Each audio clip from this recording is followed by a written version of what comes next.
अस्सलाम जी, आपका होस्ट शहीद अहमद जायद आपकी खिदमत में हाज़िर। हमारा यूट्यूब और फेसबुक चैनल ये है पाकिस्तान देख रहे हैं। लाखों करोड़ों दुरूद हंसते मोहम्मद मुस्तफ़ा सल्लल्लाहु अलैहि वसल्लम और आले मोहम्मद पर यूनान कश्ती डूबने का सानिया बदकिस्मती से, इंतहाई अफसोस से, दो उसमें जो डूबने वाले नौजवान शहरी वो मेरे इलाके के भी थे।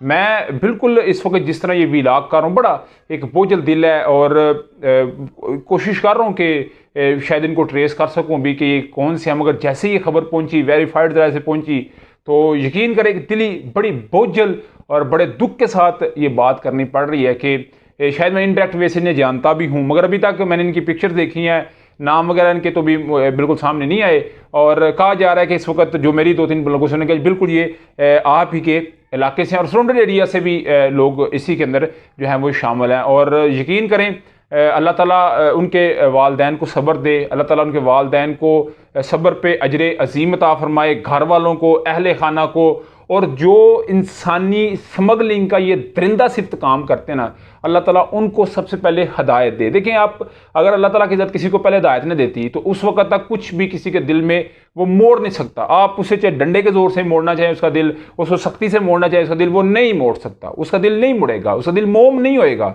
ठीक है, वो ये समझते हैं कि हम ये काम लोगों के मुस्तकबिल के लिए करते हैं, हम लोगों का मुस्तकबिल सेव करते हैं और हम इससे बड़ा जो है वो अजर कमाते हैं। मगर मेरा ख्याल है ये आज जो एक सानिया कल हुआ है, उस सानिया के क्योंकि हम ना अनफॉर्चुनेटली आदी हो चुके हुए हैं, अनफॉर्चुनेटली बदकिस्मती से हम इसी से आदी हो गए हुए हैं कि रोज़ाना हादसे होते हैं। कल कलर खार में जो बस गिरी है, बिल्कुल थोड़ी देर ट्रेंड चला कोई इस पे, क्योंकि हम एक सियासत में पूरी कौम ही झगड़ चुके हुए हैं कि बस सियासी बात हो तो हम ऐसी चीज़ों के ऊपर मेरा ख्याल है ये बहुत ज़्यादा ज़रूरी है, इनके ऊपर नज़र होनी चाहिए, इनके लिए स्पेशल बुलेटिन चलने चाहिए, इनके लिए ह्यूमन राइट्स को सामने आना चाहिए। हुकूमत ने जिस तरह का इनिशिएटिव लिया है, कल पूरे पाकिस्तान में यौम शोक का ऐलान कर दिया है, कौमी परचम सरनगू रहेगा, यानी कि जो कौमी परचम लहराएगा नहीं। और वज़ीर आज़म पाकिस्तान शहबाज शरीफ साहब ने 4 रुकनी एक कमेटी तश्कील दे दी है जिसकी तहकीकात करेगा। और मेरा ख्याल है इसकी तहकीकात करने के बाद इनको कैफ़े किरदार तक हर सूरत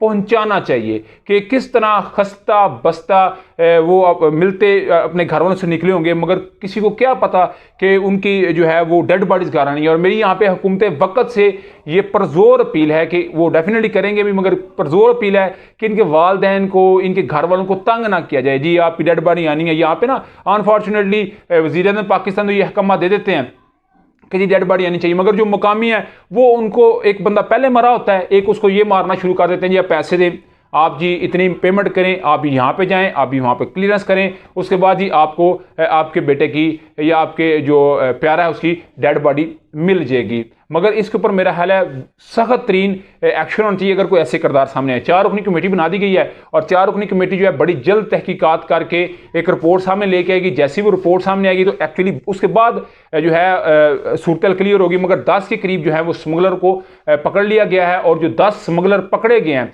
उन 10 स्मगलरों का बाकायदा तौर के ऊपर जो है एक एजेंट उसमें है, उसका बेटा भी जो है उसके अंदर शामिल है। और डेफिनेटली जब उसका बेटा भी उसके अंदर शामिल है तो वो खुद भी इस चीज़ को लेके पता नहीं कितना दिलीप सौदा होगा।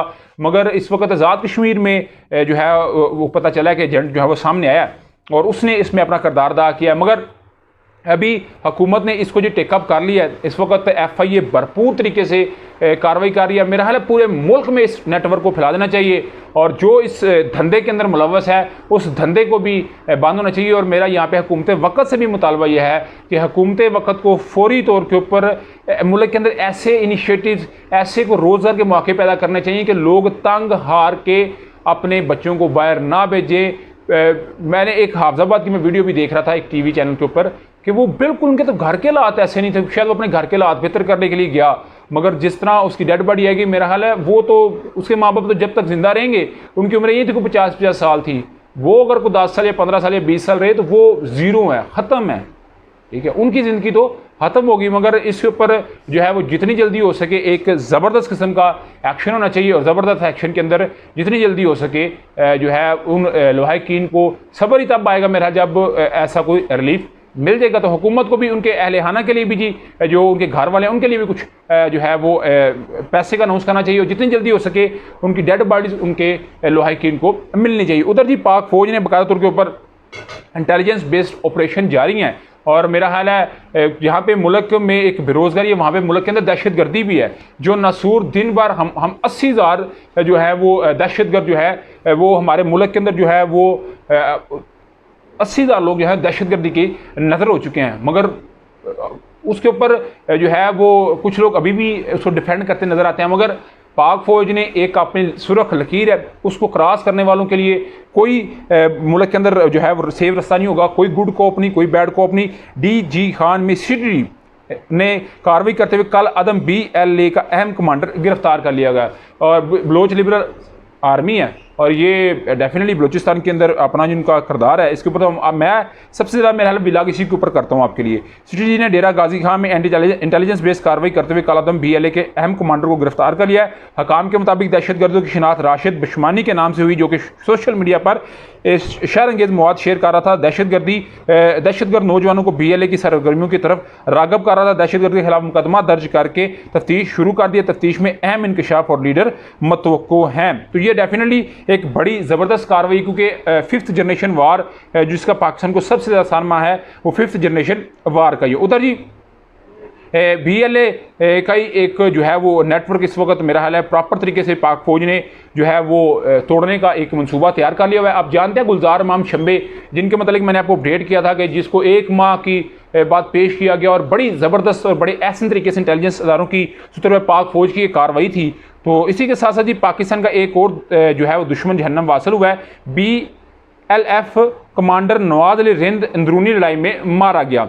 नवाज अली रिंद की हिलाकत हमसाया मुल्क में पुरअसरार हालत में हुई है और अस्करी पसंद का तल्लक अवारान से तल्लक था। बलूचिस्तान का जिला है। 2014 में BLF का सर करदा रुकन रह चुका है। अक्सरियत पसंद अली नवाज रिंद सिक्योरिटी फोर्सेज पर मुतअद्द हमलों में मुलव्वस था। अलहदगी पसंद कमांडर गुलरेज इमाम शंबे की गिरफ्तारी से अक्सरियत पसंद ग्रुपों में टूट फूट का शिकार है। शंबे की गिरफ्तारी और इंटेलिजेंस इदारों की कामयाबी से दहशतगर्द तंजीमें शदीद दबाव का शिकार है। घेरा तंग होने से दहशतगर्द तंजीमें अपने ही कमांडर को मारने लगी हैं। तो डेफिनेटली गुलजार इमाम शंबे जो इतनी जल्दी काबू तो नहीं आने वाला, उसको ब्रूने मुल्क के लोगों के तौर पे एजेंट के तौर पर रब्ता करके असले का पैसे का लालच देकर उसको गिरफ्तार किया गया। फिर उसने प्रेस कॉन्फ्रेंस में बाकायदा तौर के ऊपर ये बात कही कि मैं तमाम लोगों को ये राह दूंगा कि वो आएँ और हथियार डालें और मुल्क और पाकिस्तान की खातर और रियासत के साथ न टकराएं। रियासत आपके लिए दिन रात कोशिश कर रही है। तो डेफिनेटली हम भी यही कहेंगे जी कि जो रियासत के साथ आप टक्कर नहीं ले सकते, आप एंटी रियासत कोई काम नहीं कर सकते, क्योंकि आप 2 लाख बंदा भी हो ना तो आप कम होते जाएंगे। रियासत 2 से 4 होगी, 4 से 8, 8 से 16, 16 से 32, 32 से 64, 64 से 128 होगी। आप कुछ नहीं कर सकते। अभी तक का व्लॉग था, अभी तक की अपडेट थी।